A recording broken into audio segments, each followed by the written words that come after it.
Hello everyone, welcome to my channel cooking in desi swag. आज मैं आपके साथ कच्छ, जो कि गुजरात में है, वहाँ की फेमस रेसिपी बता रही हूँ, साटा, जिसे आप बखूबी जानते होंगे। बट क्या आप जानते हैं, सिंधियों की भी ये काफ़ी ट्रेडिशनल रेसिपी है। वहाँ पे नाम थोड़ा सा अलग है, हम इसे डोठी बोलते हैं। और इसकी साइज़ जो होती है ना, हमारे यहाँ इससे डबल होती है। तो आज मैं आपके साथ वही रेसिपी शेयर कर रही हूँ। दोनों ही रेसिपी बिल्कुल मिलती जुलती होती है, बस साइज़ का फ़र्क होता है और नाम का फ़र्क होता है। तो चलिए, इसके लिए सबसे पहले मैंने 2 टेबल स्पून सूजी लिया है। सूजी बारीक और पतली कोई भी चलेगी। उसके लिए मैंने 4 चम्मच बड़ा मिल्क लिया है। रूम टेम्परेचर का है, क्योंकि हम 10 मिनट इसे रखेंगे फूलने के लिए। तो आप रूम टेम्परेचर का भी डाल सकते हो और गर्म भी डाल सकते हो, जैसे आपकी मर्जी। फिर हमें 2 कप मैदा चाहिए। मैदा मैंने पूरा पूरा भर के तो नहीं डाला है, आपने देखा है, आप भर के भी डाल सकते हो, बट मैंने इसे एकदम फ्लैट करके डाला है। तो इसे छान लेंगे। अब 2 कप मैदा है, उसके लिए 2.5 से 3 स्पून देसी घी का लगेगा। ये देसी घी आप देख सकते हो मेल्टेड नहीं है, ये रूम टेम्परेचर में रखा हुआ देसी घी है, वही मैं यूज़ कर रही हूँ। अभी मैंने सिर्फ 2 टेबल स्पून यूज़ किया है। जब मिला लूँगी, एक बार इसका मोइन चेक कर लेंगे हम। अगर प्रॉपर रहा तो फिर 2 ही चम्मच से काम चल जाएगा, अदरवाइज फिर और डालेंगे। तो मैंने आधा आधा चम्मच करके 2 बार और डाला है, तो 3 चम्मच डाल दिया मैंने। तो देसी घी भी आप बिल्कुल भर के मत डालिएगा, नॉर्मली जैसे डालते हैं वैसे ही डालिएगा। आपको ये चेक करना पड़ेगा, हो सकता है आपको 2 चम्मच में ही काम चल जाए। अब मैं 2 कप मैदे के लिए 1/4 चम्मच बेकिंग पाउडर का यूज़ कर रही हूँ। अगर आप 1 कप डाल रहे हो तो आपको 1/8, मतलब इसका आधा टीस्पून चाहिए होगा baking powder. Baking powder, baking soda अगर आप अवॉइड करना चाहते हो तो आप इसकी जगह पे 2 चम्मच दही का इस्तेमाल कर सकते हो। मैंने ये अपनी दादी को देखा था, शक्कर पारे बनाती थी तो उसमें ज़रूर से डालती थी वो। तो फिर मैंने वो सूजी और दूध वाला घोल तो डाल चुकी हूँ। उसके अलावा फिर मैं और दूध का यूज़ कर रही हूँ। मैंने जो ये आटा गूँथा है, पूरा का पूरा दूध से ही गूँथा है। इससे काफ़ी अच्छा टेक्सचर आता है। तो इससे जो इसका जो डो बनेगा ना, ये हार्ड नहीं होता है। अगर डो हार्ड होगा तो आपकी जो साटा होगा वो भी थोड़ा हार्ड होगा। डो अगर आपका सॉफ्ट होगा तो साटे भी आपके सॉफ्ट बनेंगे। तो मैंने इसे गूँथ लिया है, और फिर रेस्ट करने के लिए जब रखेंगे तब भी थोड़ा मुलायम हो जाता है। तो मैं इसे रेस्ट करने के लिए छोड़ दे रही हूँ आधे घंटे के लिए। बहुत इम्पॉर्टेंट टिप होता है ये। आधे घंटे के बाद थोड़ा और मसल लेते हैं। इसे आप 2 भाग में बांट दीजिएगा। मैंने 3 भाग में बांटा था, बट आप 2 भाग में बांट सकते हो। आपका काम फिर जल्दी हो जाएगा कम समय में। तो अब क्या करना है, मैं थोड़ा हाथ से ही चिकना कर ले रही हूँ इसको, और उसके बाद बेलना शुरू करते हैं। नीचे से मैंने ना कोई मैदे का यूज़ किया है, किसी चीज़ का भी यूज़ नहीं किया। आप इतना अच्छे से ये आटा गूँथा हुआ है कि आप इसे आराम से बेल सकते हो। तो इसको आपको मोटा रखना है, पतला नहीं करना है।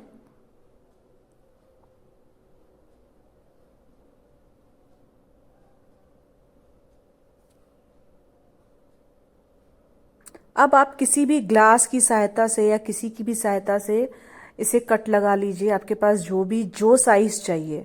मैंने तो ये छोटे ग्लास से किया है, बट हमारे यहाँ इसकी डबल साइज़ होती है। तो वो मेरे पास कुछ था नहीं, मैं किससे करती, तो मैंने ये ग्लास का यूज़ किया है। और तो छोटी छोटी से लोग कंफर्टेबल होते हैं, अपना मीठा जितना पसंद हो आदमी खा सकता है। बड़ी बड़ी होती है तो फिर तोड़ के खाते हैं, तो वेस्टेज ज़्यादा होती है। इससे मैंने फोक से प्रिक कर लिया है। फिर आपको पलट के फिर से करना है, दोनों तरफ से आपको फोक से छेद करना है, प्रिक करना है।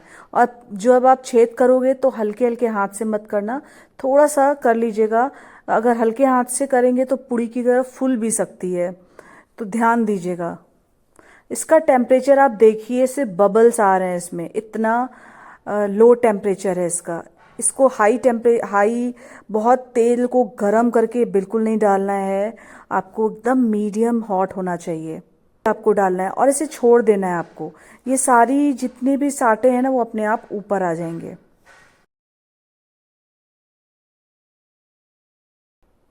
आप देख सकते हो कैसे ऊपर आ गए हैं। तो पहला बैच तो मैंने बना लिया। अब दूसरा बैच जब मैंने डाला ना, आप देखिए टेम्परेचर इसका जो तेल है कितना गर्म है। तो मैंने क्या किया, तुरंत गैस ऑफ कर दिया। तो मैं आपको ये दूसरा टिप बता रही हूँ, बहुत इंपॉर्टेंट है।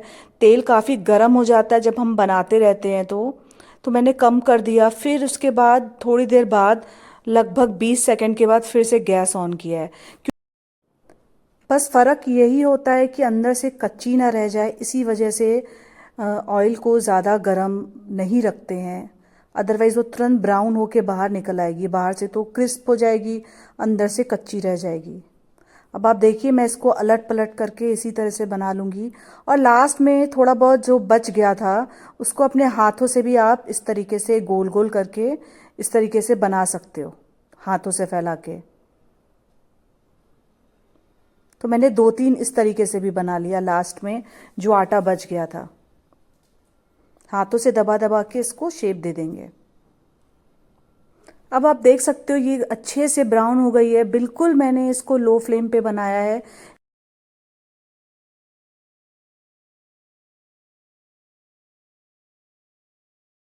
अब मैं इसकी चाशनी बना रही हूँ। देखिए 2 कप मैदा के लिए 2 कप चीनी चाहिए होती है, बट बाद में ना ये चीनी वेस्ट हो जाएगी, जो बच जाएगी चाशनी।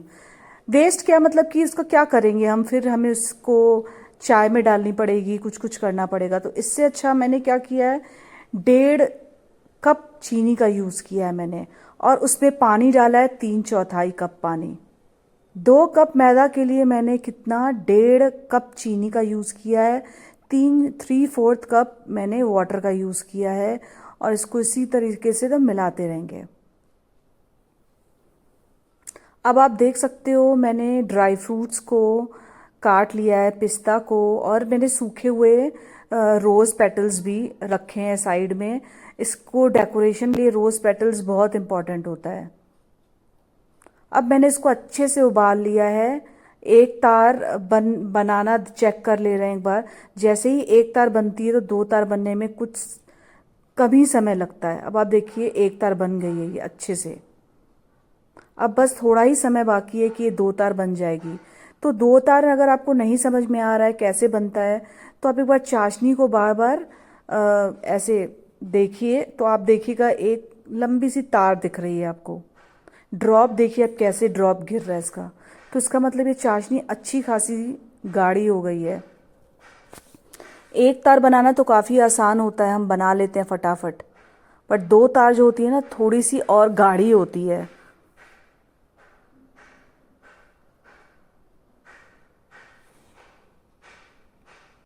अब आप देख सकते हो साइड से भी चीनी जम रही है, तो इसका मतलब ये काफ़ी गाढ़ी हो गई है।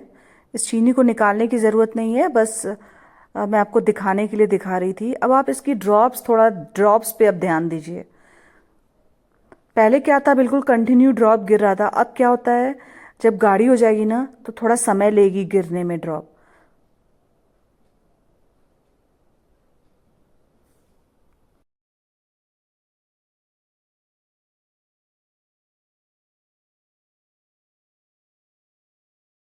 अब मैंने गैस को ऑफ कर दिया है, फ्लेम ऑफ है।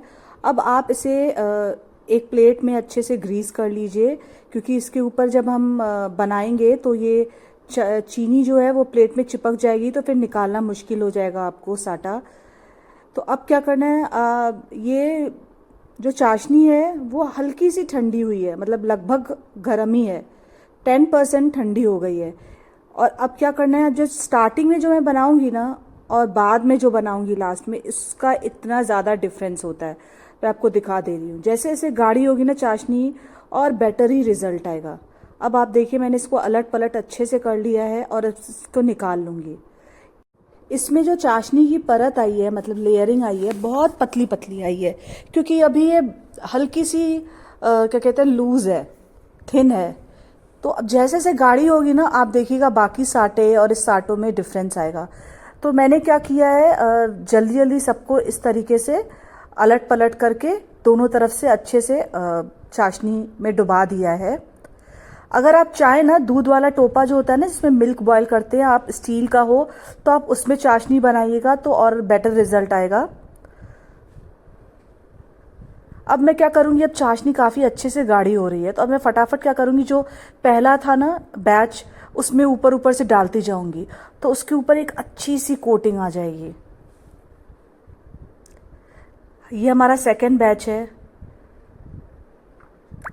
आपको खुद डिफरेंस नज़र आएगा क्या डिफरेंस है जब आप, अब फिर मैं गाढ़ी देखिए कितनी हो गई है चाशनी, और फटाफट मैं सेकेंड बैच में भी ऊपर से इस तरीके से डालती जाऊँगी।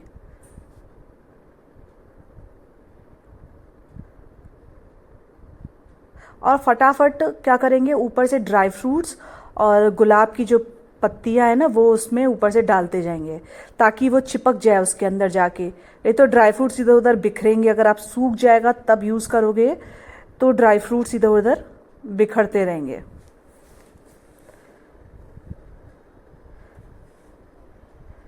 अब मैं आपको आखिरी वाला बैच दिखा रही हूँ, उसका रिजल्ट सबसे अच्छा आया है।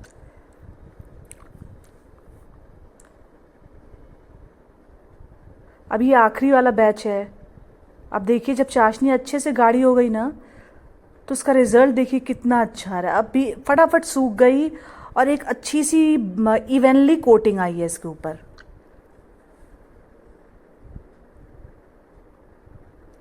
अब ये लास्ट वाला जो बच गया है ना तो मैं क्या करूँगी, इस पर थोड़ा सा पानी डाल के इसकी कंसिस्टेंसी बना लूँगी शुगर और वाटर की, और फिर बाद में मैं चाय में यूज़ कर लूँगी। इसको वेस्ट नहीं जाएगा, एक चम्मच सिर्फ बचा है, आप चाहे तो इसे फेंक भी सकते हो, कोई प्रॉब्लम नहीं है।